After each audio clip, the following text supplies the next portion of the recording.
barreras.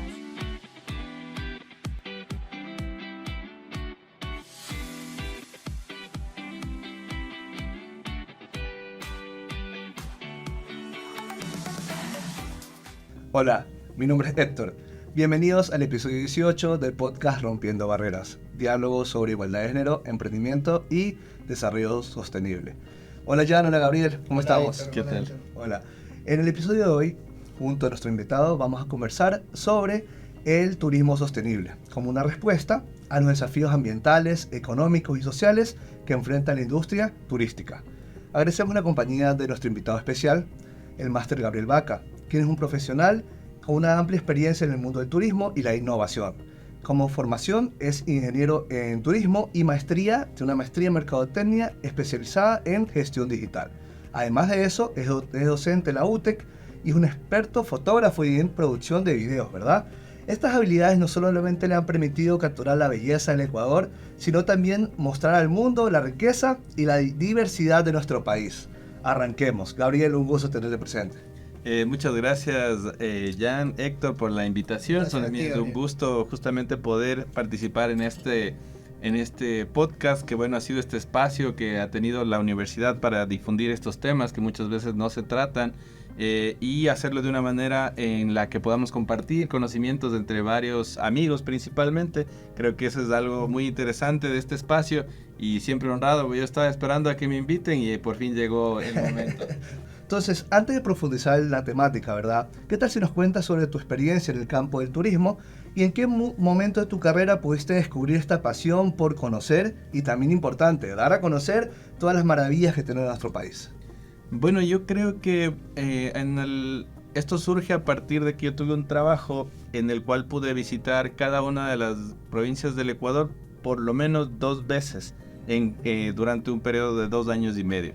Entonces, estaba ejecutando unos proyectos y dentro de los viajes yo tenía, me gustan mucho los viajes por tierra y tenía mucho tiempo en los transportes para ir viendo, ir conociendo. Y este tiempo y esta reflexión, aunado al paisaje, como que me ponía a pensar de que tenemos muchísimo por conocer. Hay un conocido refrán que dice: nadie ama lo que no conoce.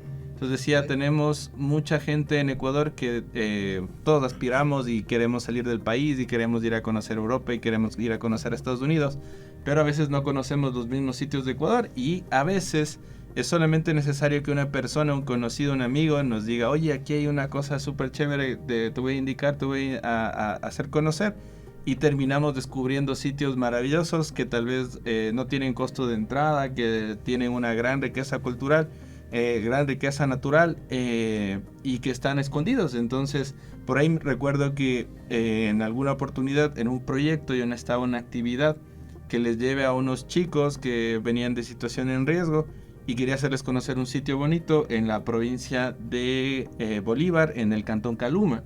Entonces, allá conocido por la producción de las naranjas, entonces todo el mundo decía: aquí se producen naranjas y naranjas es lo que se produce, nada más. Sí. Pero por ejemplo ahí una persona por ahí me dijo: oiga, aquí hay una cascada bien bonita que casi nadie no conoce.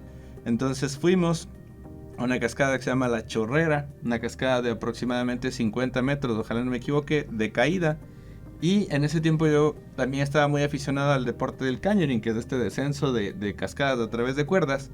Entonces yo, estando ahí en el sitio, yo dije: voy a aprovechar y hacer el descenso de esa cascada. Entonces me enteré que era la primera persona que la había realizado en ese sitio, y que en el mapa, digamos, de los atractivos turísticos de la provincia de Bolívar no aparecía todavía ese sitio, a pesar de que tenía facilidades para llegar, era muy bonito, pero a la gente no le gustaba, o tal vez no lo habían difundido. Entonces, claro, ahí como que me nace la idea de que estos lugares que están escondidos, que muchas veces están asociados a comunidades, estas comunidades se encargan de conservar estos sitios, pero no perciben ningún beneficio. Entonces incluso se sienten tentados a empezar a permitir la explotación de los recursos naturales, porque como no ofrecen ningún beneficio, sino que ellos muchas veces sacrifican en cuidarla, termina en riesgo estos sitios de desaparecer. Y asimismo, dentro de estos viajes, por ejemplo, yo me recuerdo que actualmente para el Ecuador es una gran pérdida haber conocido, por ejemplo, la cascada de San Rafael, que era una cascada espectacular, que a mí me parece una de las cosas más impresionantes que he visto, y que lamentablemente a las futuras generaciones solo les podremos contar y ya no podrán conocerlo gracias a que se perdió. Entonces, qué importante es poder dar a conocer estos sitios naturales del Ecuador a todas las personas y de alguna manera empezar a hacer un repositorio también de imágenes que nos permitan a nosotros poder conservar esto, aunque sea como recuerdo. Entonces, hace unos años viene a Ecuador un conocido protagonista de un programa que se llama Survivor Man. Se llama Les Stroud, es un canadiense. Entonces él tenía un programa que se llamaba Survivor Man, y él, en la exposición que él hacía, justamente nos hablaba de que cuando él empezó Survivor Man, eso fue en el año 2012, 14 años antes, él visitó muchos lugares en el mundo, y que actualmente cuando iba a esos lugares encontraba una completa degradación en 14 años. Y yo, en mi pequeña experiencia en deportes de aventura, igual decía, yo he ido a lugares, por ejemplo, hablando de Imbabura, las 3 cascadas en la provincia de Imbabura, cerca de Ibarra, que cuando yo fui la primera vez eran lugares con agua bastante limpia, bastante cristalina, lugares llenos de vegetación, y conforme han pasado los años se ha ido degradando, y que quién sabe, en muchos años, en unos pocos años quizás, ya no esté en las condiciones que está actualmente. Entonces es importante empezar a despertar esta conciencia de que debemos conservar. Y bueno, desde ese tiempo empezamos un proyecto con algunos amigos y conocidos que se llama Wheel of Adventure, que es justamente una propuesta para dar a conocer esos sitios naturales a todas las personas, a todos los que podamos dar a conocer. Entonces, Wheel of Adventure surge así como una idea de amigos, en los cuales se han generado algunas propuestas de algunos proyectos. Yo creo que las cosas más importantes de las que ha participado Wheel of Adventure puede ser la declaratoria del Geoparque Mundial de Imbabura como Geoparque Mundial por parte de la UNESCO. Wheel of Adventure es parte de ese proceso. La apertura de las rutas oficiales de acceso al volcán Cotacachi, al volcán Imbabura. Quizás como los más grandes, Yo Vuelo Sin Drogas fue una campaña muy importante de marketing donde justamente se proponía los deportes de aventura como una alternativa a los jóvenes para evitar el consumo de drogas. Y han sido algunas cosas que hemos ido haciendo y que quizás son pequeñas acciones, pero que si muchas personas hiciéramos muchas de estas pequeñas acciones podríamos transformar justamente la incidencia del turismo en el Ecuador. Gracias, Gabriel, por compartirnos tu experiencia, y la verdad que me gusta bastante la reflexión que haces, ¿no? Uno no ama o quiere lo que no conoce, ¿no? Entonces, en ese sentido, bueno, yo al final consideramos todos los ecuatorianos que nuestro país es una potencia turística, tiene todavía mucho por explotar en el buen sentido de la palabra, es decir, tiene un potencial por desarrollar, ¿no?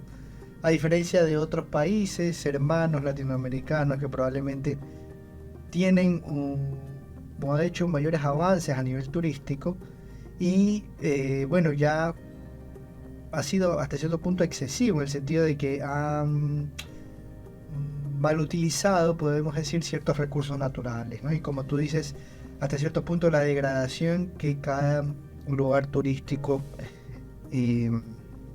vive a lo largo del tiempo. En ese sentido, bueno, vemos que hay un concepto que viene, ¿no? Que es el central, creo yo, de la temática de hoy, que es el turismo sostenible. Entonces, tal vez, Gabriel, nos puedes contar qué sería el turismo sostenible, qué debemos de considerar para, bueno, que nuestro Ecuador termine de desarrollar su potencial turístico, pero obviamente siendo sostenible. Justamente un concepto que está bastante difundido en el tema de sostenibilidad o de sustentabilidad es justamente una pirámide, ¿no? En donde 3 elementos son importantes para que cualquier proyecto pueda ser sostenible. En un lado de la pirámide o del triángulo igual puede ser el factor económico, es decir, toda actividad que nosotros vamos a emprender en el ámbito del turismo siempre va a contemplar el beneficio económico por sobre como objetivo, digamos, para generar desarrollo, pero asimismo también va a contemplar una dimensión de ambiente y una dimensión social. Ninguna de las 3 puede verse afectada por el crecimiento de la otra. Es decir, Si nosotros decimos que vamos a hacer un proyecto que eminentemente es económico, va a beneficiar, pero no puede beneficiar solamente a un grupo, sino debe beneficiar a todos los actores y ayudar a que tenga esta comunidad que generalmente está asociada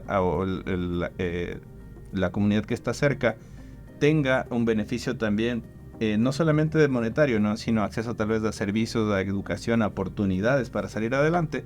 Y por supuesto que el factor ambiental no se vea afectado.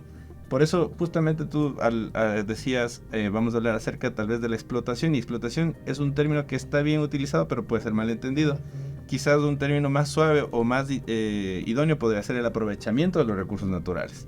Porque justamente la idea de explotación la asociamos más a la explotación petrolera, a la explotación a la minería.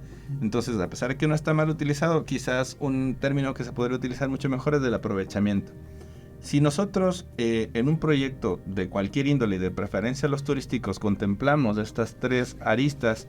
se equilibra. Se equilibra, exactamente. Y es justamente estos tres factores son los que van a generar desarrollo, porque el desarrollo no debe verse solamente como llegar a tener ciudades como Dubái, donde existe una gran infraestructura y la gente tiene mucho dinero para gastar, porque eso no es desarrollo al 100%, sino también el que las personas tengan oportunidades, de que tengan posibilidad de dar una vida más digna a su familia, de cumplir sus sueños, y también que el ambiente no se vea comprometido, porque parte de la riqueza es también la gran biodiversidad que tiene, por ejemplo, nuestro país. Tal vez las arcas estatales no sean tan poderosas, pero sí tenemos una gran biodiversidad, que eso en realidad es incuantificable, ¿no? Entonces, esos elementos son los que, digamos, podrían sostener cualquier proyecto que quiera ser sostenible y sustentable.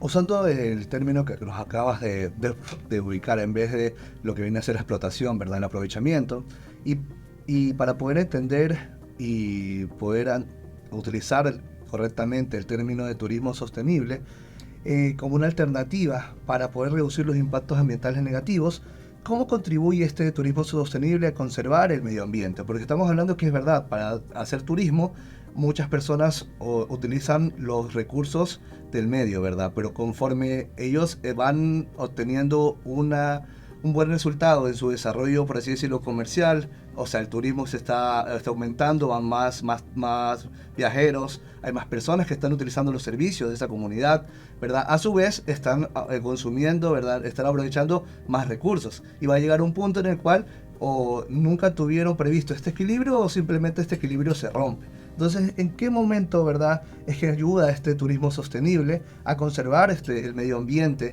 del cual estas personas también se están persiguiendo algún tipo se están lucrando? Claro, generalmente, y ese es el papel justamente, que hay una parte del turismo que es el ecoturismo, y justamente se habla de que la actividad turística sirva para generar conciencia ambiental.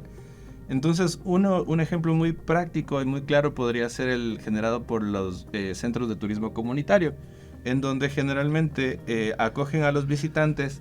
Y yo recuerdo, he trabajado con algunos proyectos de turismo comunitario. Te iba a preguntar si conoces algún ejemplo en concreto de estos turismos. Ya, justamente. Entonces, por ejemplo, en el caso de los turismos comunitarios, al inicio tenían la mentalidad, y me acuerdo que siempre decían en los proyectos, decían, vamos a hacer hospedajes tipo americano, y en donde se hospeden, y siempre están apuntando a estadounidenses para que se hospeden en sus habitaciones, y tratando de igualar las características de hospedajes, por ejemplo, de Estados Unidos. Entonces, es decir, sí, vamos a hacer toda la construcción de cemento, y esto va a estar bastante amplio, y va a tener este tipo de baño y este tipo de servicios, cuando en realidad muchas veces las personas del segmento que busca el turismo comunitario lo que más bien busca es justamente vivir experiencias auténticas, poder involucrarse en el trabajo de la comunidad, y ese mismo involucramiento hace que cambie la forma de ver las cosas de las personas, porque y eso a mí me pasó, por ejemplo, como operador turístico, alguna vez que también estuve en ese tema. Los niños actuales, quiero pensar que ojalá no todos, pero no conocen, por ejemplo, una vaca. No han visto en su vida una vaca en persona.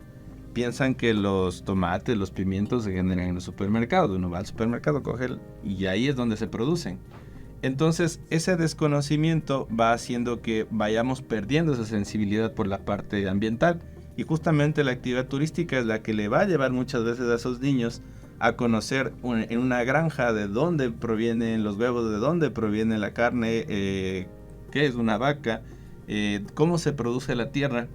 Esa sensibilización hace que nosotros generemos sentimientos encontrados dentro de nosotros, porque asimismo, como vemos lo bueno que se puede llegar a hacer, también podemos llegar a percibir la degradación de estos sitios, ¿no? Por ejemplo, en el caso de los volcanes, muchas personas, o si vemos, y si es que en los centros de interpretación, en los hospedajes, tienen fotos, por ejemplo, antiguas de los volcanes, tanto Chimborazo como Cotopaxi, el glaciar se extendía muchas veces hasta las faldas, era inmenso, y con las características actuales de calentamiento global, de contaminación, ha reducido mucho el glaciar, y esto también compromete hasta cierto punto nuestra subsistencia por el tema agua.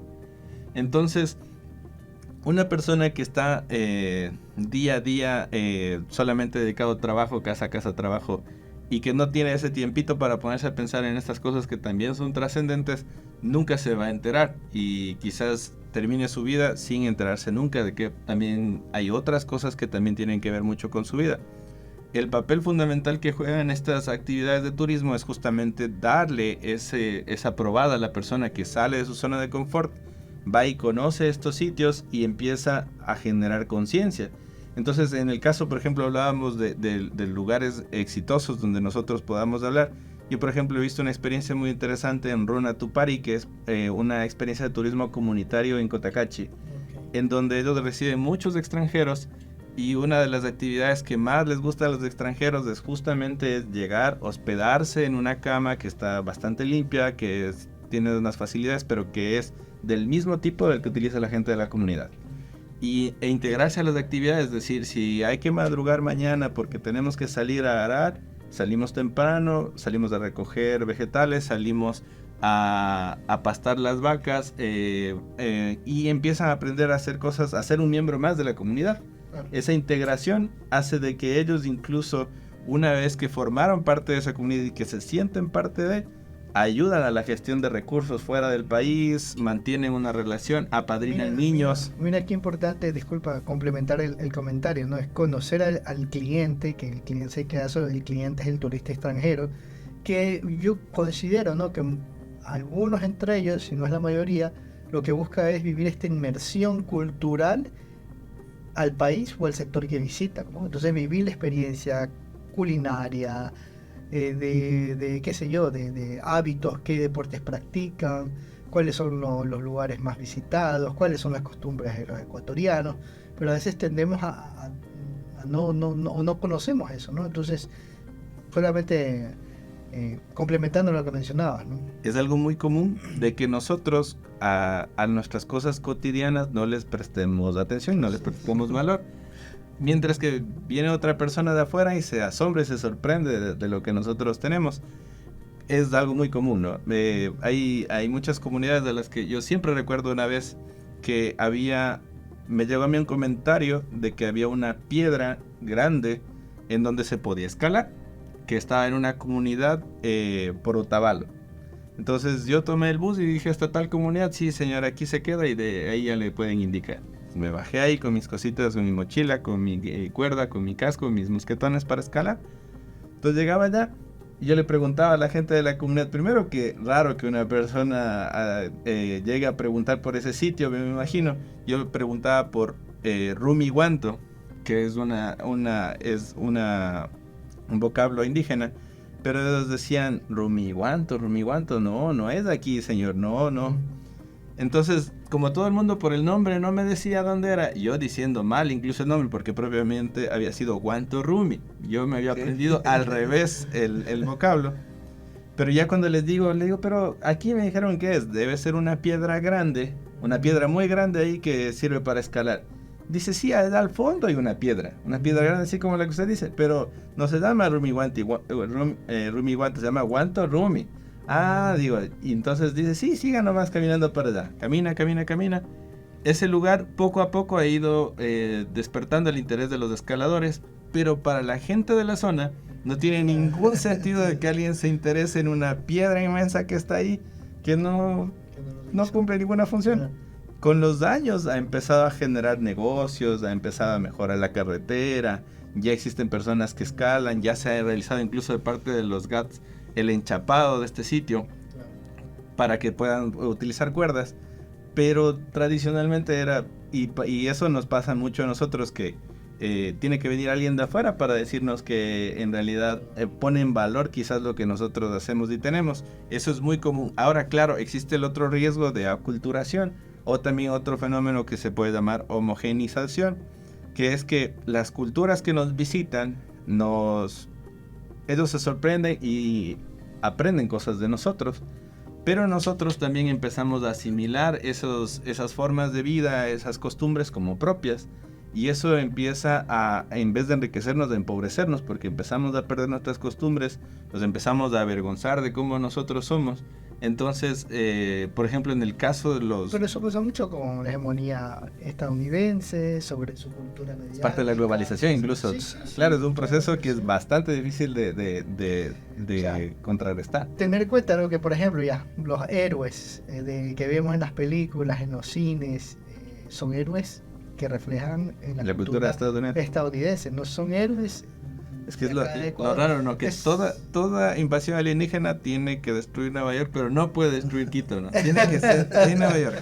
Si es que es alguna amenaza intergaláctica, tiene que ir a Estados Unidos, no puede ser ningún otro país, solo contra ellos. Sí. Claro, es parte de la cultura. Pero mira que el tema es tan amplio de que también una de las aristas a tener en cuenta es de que, ok, tenemos que velar por cuidar el ecosistema, por obtener algún tipo de beneficio, por vender o conocer a nuestro cliente, pero también tenemos que fortalecer y, digamos, que resguardar nuestra cultura. ¿Para qué? Para que de esta forma sepamos que ellos vienen por nuestra vivencia de nosotros, de nuestra cultura, y que si comenzamos a hacer esta homogenización estaremos perdiendo el patrimonio cultural por lo cual ellos están visitando, ¿verdad? Hay un caso de estudio justamente que yo analizaba hace algún tiempo, es por ejemplo lo que pasa con los hombres quichua, principalmente en Otavalo, en donde parte de la costumbre es justamente que el hombre tenga el cabello largo. El tener el cabello largo, limpio y con una buena trenza representa de un hombre serio, formal, limpio, una persona de respeto. Y tener el cabello sucio, desordenado, a pesar de que esté largo, es símbolo de todo lo contrario. Pero el cabello largo ha sido parte de la tradición del pueblo quichua indígena de esta zona durante muchos años. Y actualmente se está perdiendo. Es más común que los jóvenes quichuas deseen ya cortarse el cabello.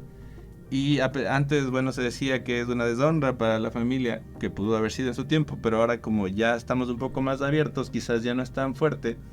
Pero también está experimentando un decrecimiento en la cantidad de turistas extranjeros que llegan a la ciudad de Otavalo. Entonces hay números, cuando ustedes analizan los números se dan cuenta de que los de extranjeros que incluso antes era una visita masiva han reducido, y quizás estos extranjeros están yendo ya a otros sitios justamente porque lo que se busca con el turismo y lo que busca el turista justamente son experiencias auténticas. Entonces si empiezan a percibir folclorización de que ya no son los mismos elementos autóctonos auténticos, claro, sino que parece ya como que se disfrazan nada más, van perdiendo el interés y terminamos reduciendo incluso el interés de estos sitios. Todo esto que hemos estado conversando nos lleva hasta nuestro momento artístico, ¿verdad? Y justo lo que las temáticas que hemos abordado sobre el tema de cultura, ¿verdad? Y la autenticidad de la zona, también fue visto en la película The Beach, que fue estrenada en el año 2000, es dirigida por Danny Boyle y es protagonizada por Leonardo DiCaprio. Te comento que esta película habla sobre la trama de un joven mochilero que en búsqueda de una utopía, una playa secreta en Tailandia, se descubre, por así decirlo, un paraíso que aparentemente es intacto, nadie lo había descubierto.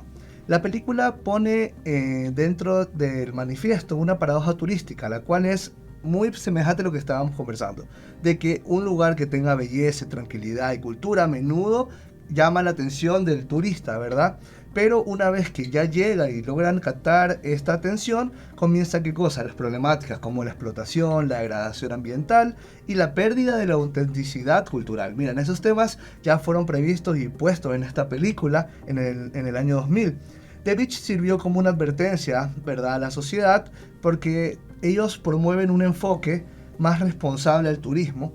Y también hablan de la importancia de equilibrar, ok, hay que darle una satisfacción al viajero, pero siempre y cuando teniendo en cuenta qué cosa, que nosotros tenemos que proteger al medio ambiente y nuestra cultura, porque de eso es que estamos haciendo turismo. Claro. ¿Qué opinas de la película? No sé si has tenido la oportunidad de verla. Sí, de hecho sí la he podido ver, y justamente este caso de Tailandia es como que un ejemplo de lo que puede suceder en cualquier lugar del mundo.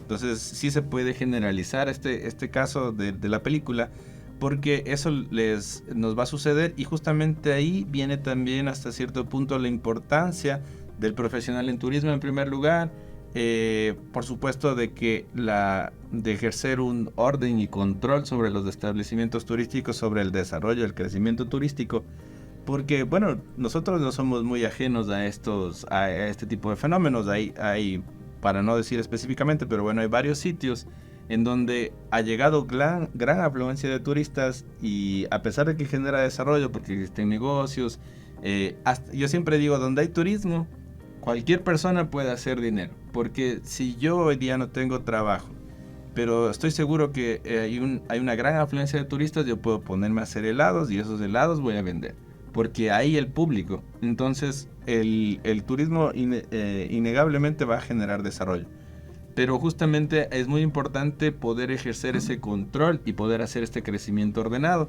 porque si no se hace de manera ordenada, lamentablemente siempre va a haber problemas. Entonces, en el caso, por ejemplo, del Ecuador, hablando del turismo de playa, por ejemplo, que son temporadas fuertes en las cuales la capacidad turística se ve rebasada de la mayoría de los balnearios, y luego en otros meses en cambio está completamente abandonado, sí. Solamente contratamos por meses, y los servicios, los bienes de consumo se acaban justamente en esa temporada. Es justamente porque no tenemos tal vez tan planificado ni estructurado, o no existe una alternativa de oferta tampoco para que no todas las personas vayan a la misma temporada, en la misma fecha, al mismo sitio. Entonces, esta manera de generar un estudio que debería ser previamente el cálculo de capacidad de carga que tienen los atractivos turísticos, es lo que nos va a determinar a nosotros cuántas personas pueden estar en un sitio. Hay un suceso, por ejemplo, que los montañistas... ¿Algún caso en concreto de estos? Justo iba a comentar, en el Everest, ustedes pueden ver imágenes de la temporada de montaña, que hay un paso, por ejemplo, el paso Hillary, en donde hay muchos montañistas haciendo fila en el Everest para poder pasar. Entonces hay unas cuerdas en donde uno tiene que esperar para poder subir. Entonces en el Ecuador decíamos, eso es turismo, pero de allá, ¿no? Eso es de allá en Nepal, en Everest, porque allá es un atractivo. Ya está pasando en el Cotopaxi, en donde también tenemos zonas en donde hay tantos montañistas esperando para subir, que ya toca estar esperando así en la montaña, como que fuera un supermercado, estar así esperando a que ya me toque mi puesto. Es algo que no se hubiera pensado nunca. Entonces, ¿a qué se debe esto? A que también se tiene que ejercer control. Entonces, por ejemplo, en el caso de los parques nacionales, se empezó a promover de que se tenga que tomar cupos y reservar con anticipación para poder acceder a las montañas.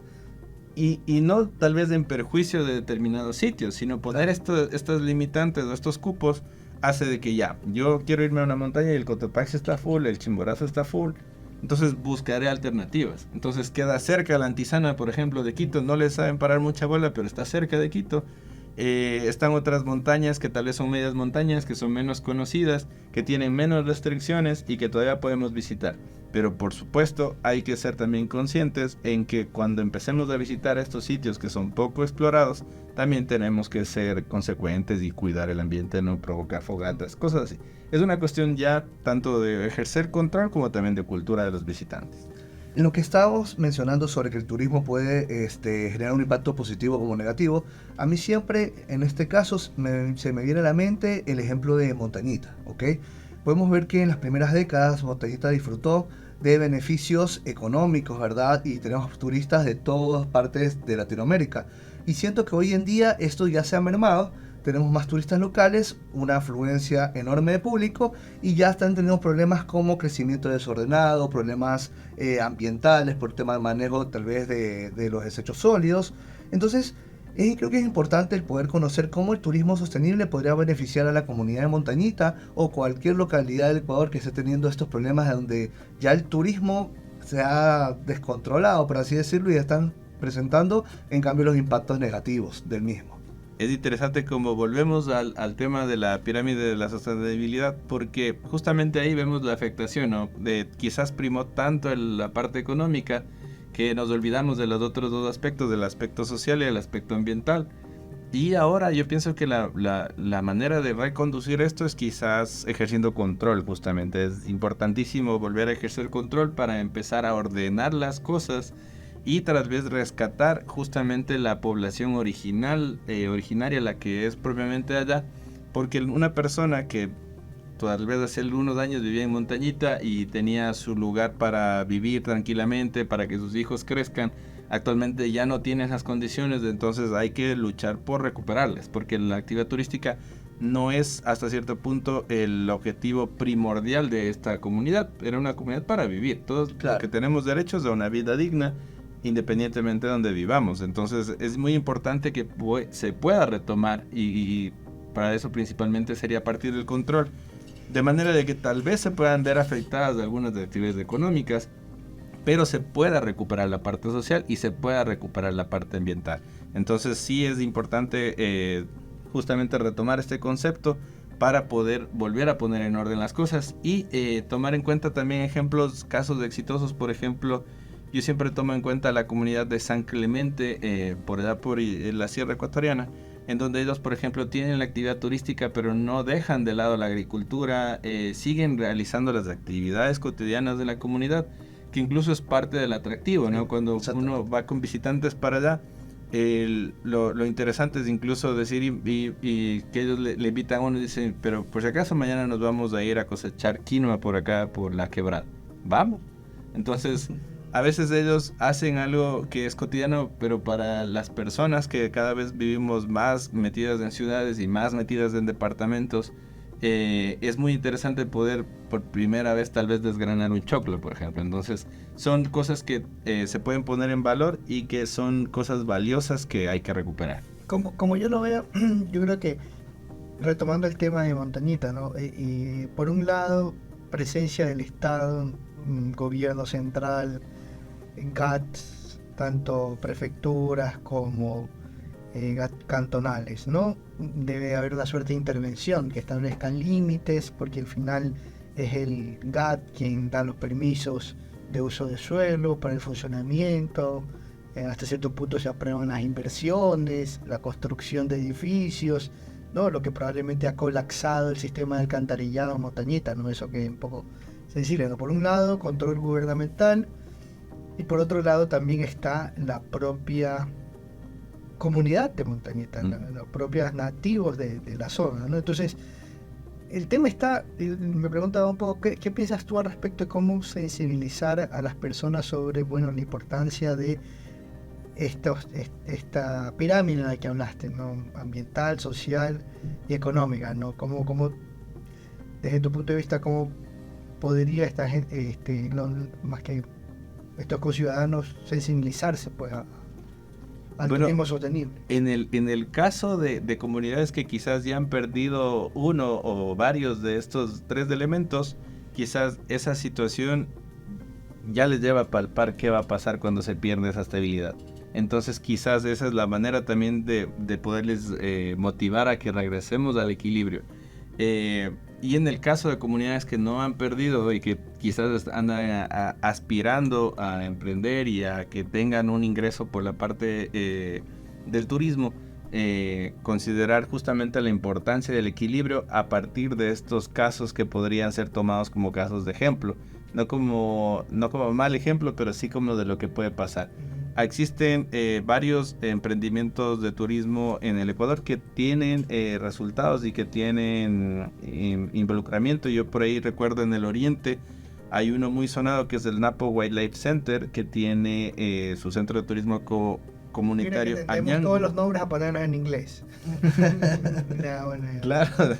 Y, por ejemplo, en este caso es una inversión privada, pero en donde se ha involucrado la comunidad, y la comunidad es la que le da vida a este emprendimiento, porque son las personas nativas del oriente. Esto está justamente en el Cuyabeno. Son las que hacen las visitas, las que le guían a uno y le llevan a conocer las aves, le llevan a conocer los insectos. Por ahí se conocen los caimanes.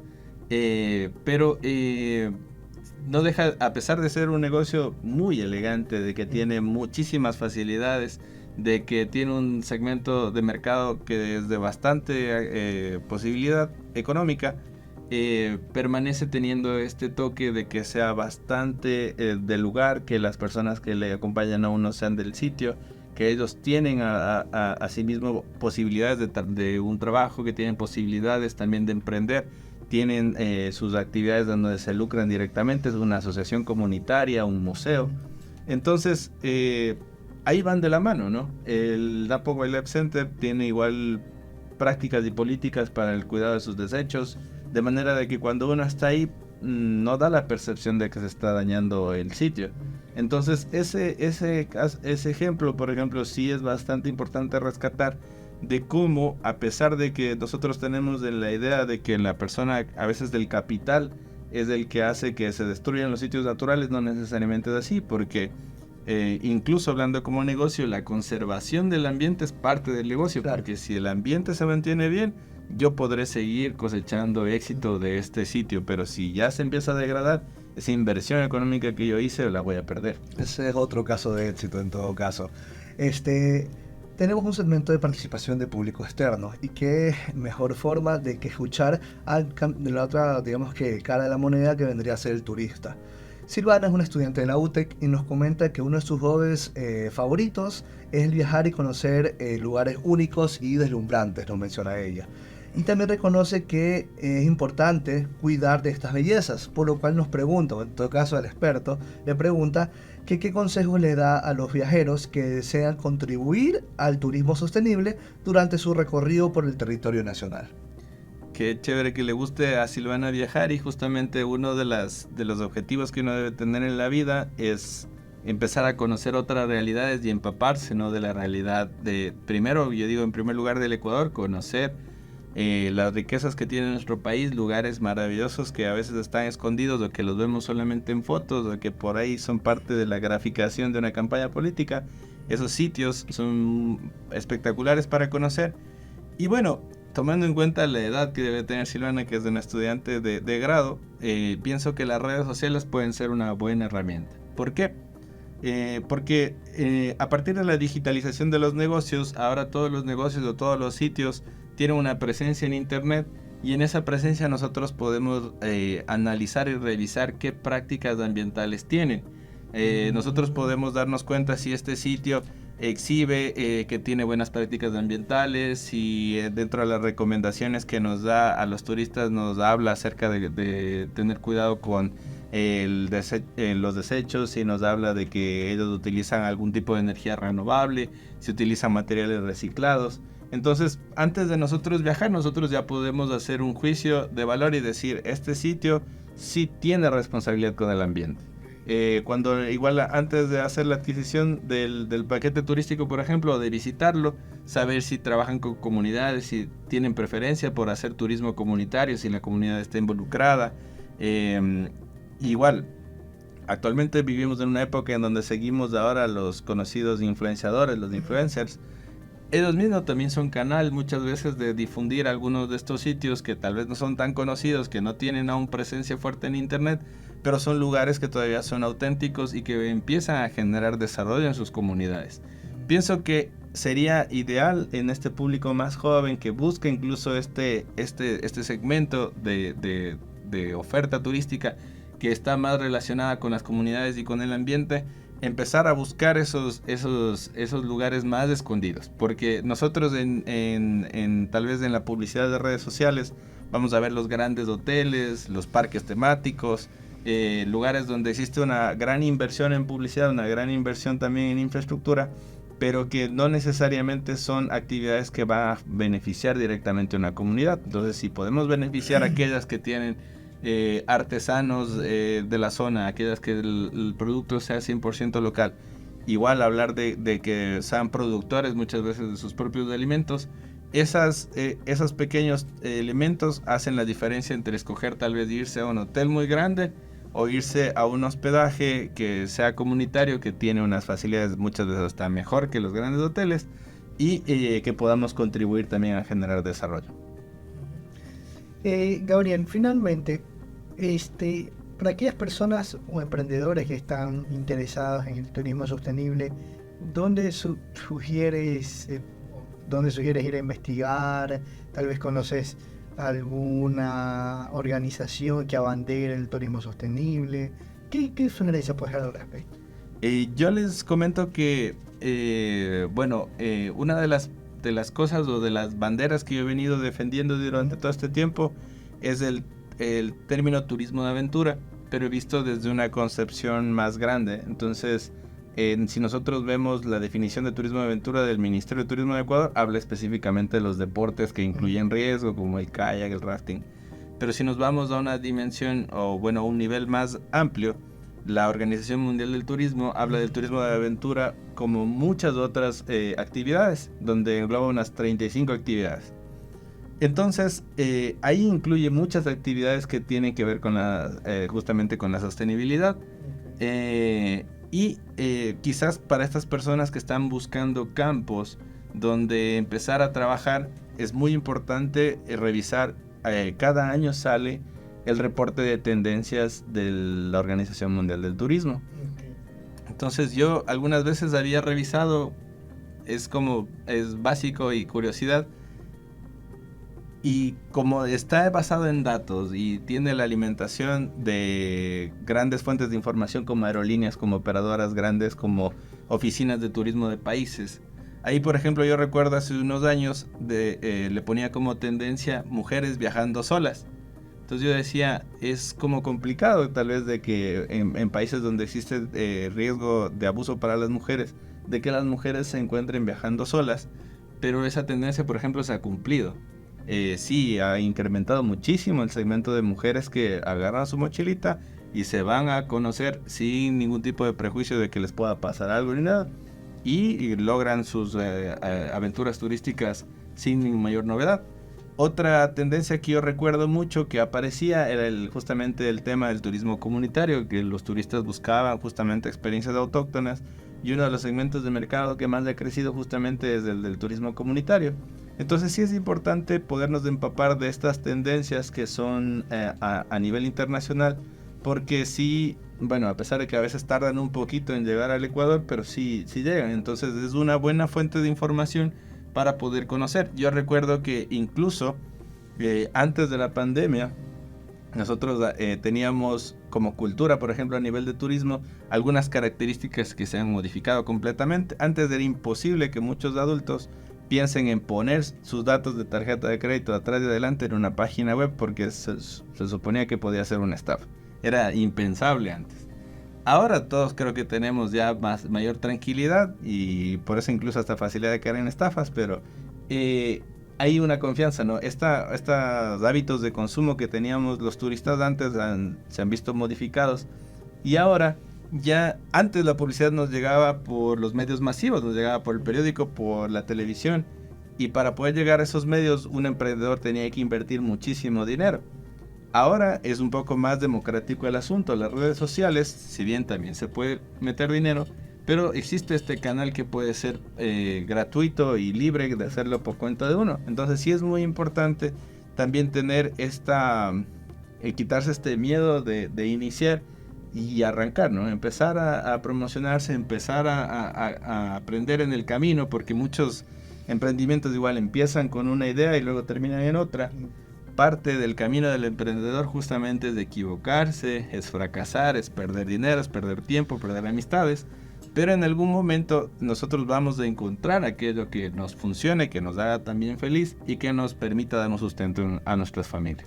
Perfecto. Muchas gracias. Con todo lo que hemos conversado podemos tal vez resumir que es verdad que el emprendimiento como tal si es que alguien se va por la vía de sacarle provecho a las bellezas naturales que tiene el Ecuador, es verdad que hay que sacarle o lucrarse de eso, pero también teniendo en cuenta los otros dos pilares, por así decirlo, de la sostenibilidad, que es lo ecológico, ¿verdad? Y lo social.